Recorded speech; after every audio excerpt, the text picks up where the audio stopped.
The US is tracking a suspected Shanghai altitude surveillance balloon over the continental United States, the senior defense official said on Thursday.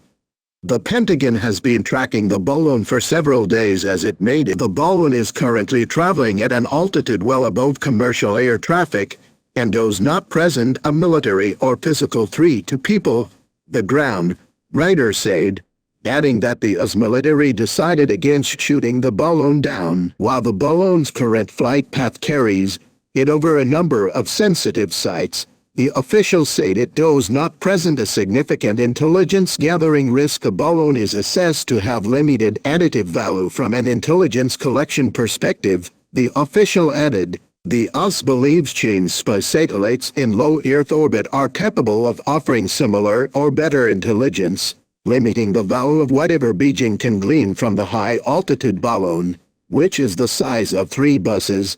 It does not create significant value added over and above what the PRC is likely able to collect through things like satellites in low Earth orbit, the senior defense official said. The US government has engaged with the Chinese government both through the Chinese embassy in Washington and the US diplomatic mission in China. According to the official, it was the strong recommendation of senior military leaders, including the chairman of the Joint Chiefs of Staff General Mark Milley, not to take kinetic action due to the risk to safety and security of people on the ground from the possible debris field, the official said. US national security officials have constantly warned about China's espionage efforts, and the balloon's presence in the US comes at a sensitive moment, with Secretary of State Antony Blinken expected to travel to Beijing in the coming days.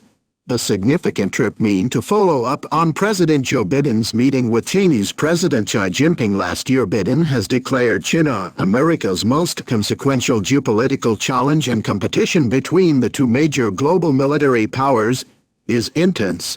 Biden was briefed and took advice not to shoot balloon down. The president has been briefed on the balloon's movements and requested military options on how to deal with it.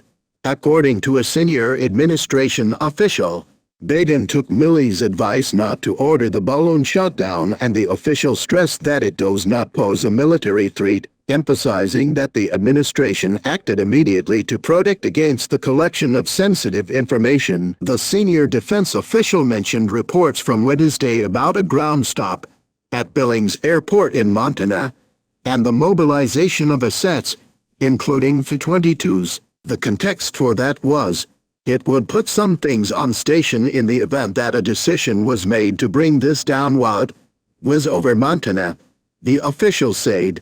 So we wanted to make sure we were coordinating with civil authorities to empty out the airspace around that potential area. However, it was ultimately the strong recommendation of senior military leaders, including the chairman of the Joint Chiefs of Staff General Mark Milley, not to shoot it down due to the risk to safety of people on the ground.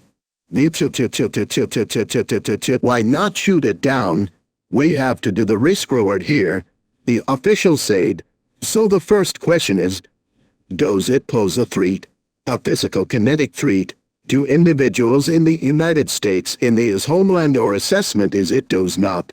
Does it pose a threat to civilian aviation, or assessment is it does not? Does it pose a significantly intense threat? The intelligence side, or best assessment right now, is that it does not. It did so. Given that profile, we assess the risk of downing it. Montana is home to fields of underground Minuteman-I intercontinental ballistic missile silos, one potential target for Chinese espionage. The senior defense official said on Thursday that if the risk level changes, the US will have options to deal with this balloon. We have communicated to Chinese officials the seriousness with which we take this issue. But we have made clear we will do whatever is necessary to protect our people and our homeland.